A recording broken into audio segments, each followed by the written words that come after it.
You know, folks, my appreciation for all of you, and gratitude for you is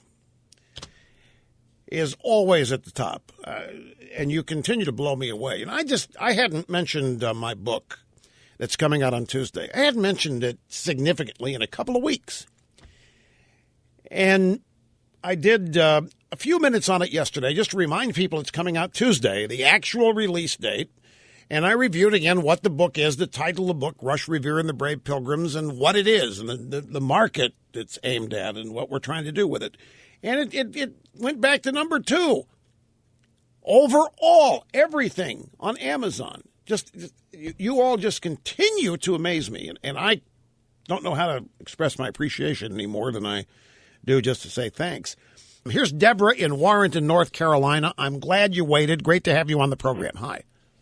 It's an honor, Rush. Thank you. Thank you.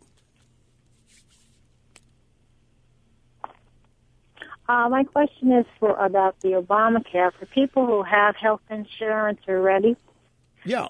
And they already have a pre-existing condition. If dropped from their insurance company, then let's say Obamacare goes away. Will they be able to get health insurance from a private company again?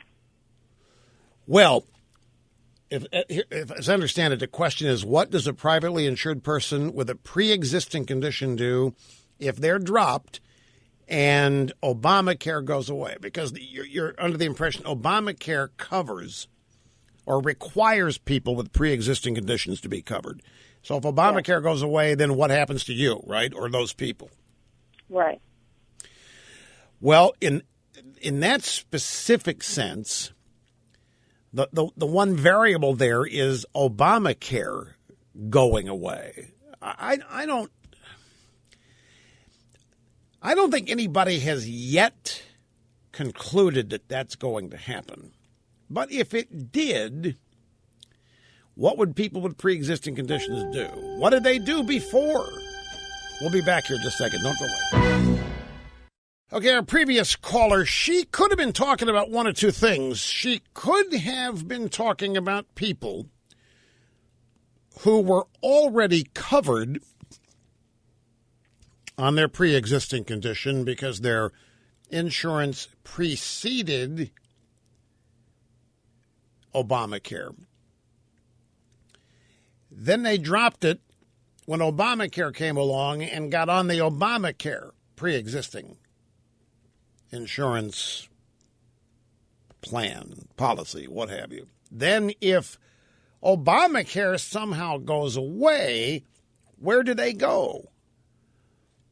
What do people do who had pre-existing coverage and then dropped it to go to Obamacare? Can you just force insurance companies at that point to take those people again? Now, I am not sure about this.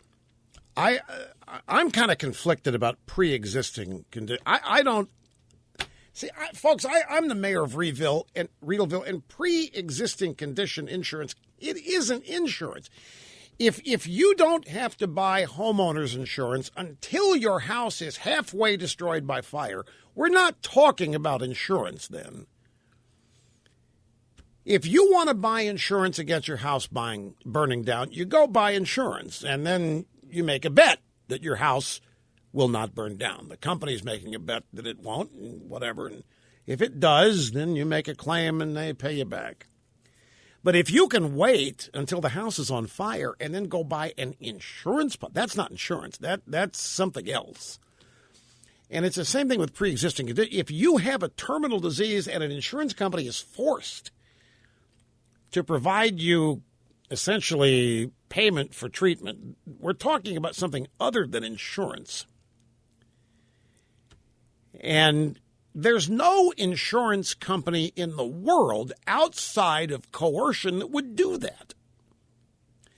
So the coercion has been employed. And in many states, this is what I'm not sure of. I don't know how many, but in many states, pre-existing conditions have to be covered. And this came about by virtue of public pressure and sympathy for people who didn't have the money to pay for their treatment. And it was it's the result of ours being a compassionate society. So in the event, now Obamacare's got the high-risk pools and the pre-existing condition coverage, and if it were to go south, I assume that a market would exist, be created somehow, some way. The market's an amazing thing. Somebody would come up with a way and figure out a way for those people to be taken care of. If this is, I know I'm speaking esoterically here, or maybe generically, philosophically, but the market is a wonderful thing. If you just leave it alone, I know you have to have certain regulations against predatory behavior, criminal behavior, and this kind of thing, but the market is a beautiful thing. The market responds to practically every need and desire if there is a compensatory willingness to pay for it by somebody. Markets work. It is when government gets involved that markets get gummed up and screwed up and convoluted, corrupted, perverted, and don't work. Because the government is not an equal player in the market. The government doesn't have to make a profit. The market is the government's an unfair competitor in an otherwise free market. We're in this mess because the government's already gummed up the insurance market. It's gummed up the health care and treatment market. And that's why everybody's going through hoops here. And so it's been reduced to, well, what about me? What happens to me? And everybody's acting as individuals in a victim sense. I think it all predicates on the fact that is Obamacare ever going to go away? And we all want it to. But that better happen because the longer this goes on, the more impossible, the more people, that's why they're sweating, folks, the more people that do sign up at healthcare.gov, the more people that they can get registered at these exchanges, the tougher it is ever going to be to get rid of this thing. That's why the defund and the delay movement, either one of them were so crucial. That's why it'd be so great if you could delay the individual mandate for a year. You'd come close to dealing a death blow to this. And then the private sector insurance market would come back in to clean up the mess and pick up the pieces. And you have take steps to make sure that there's plenty of competition in that market. You'll have every circumstance, pretty much. Not all. Nothing's perfect. But you'll have a lot of circumstances that will be accommodated by the market, taken care of, if there's a willingness to pay. And we are a compassionate society. We always have been. Our truth of that's in our daily existence here. We sometimes have been overly compassionate.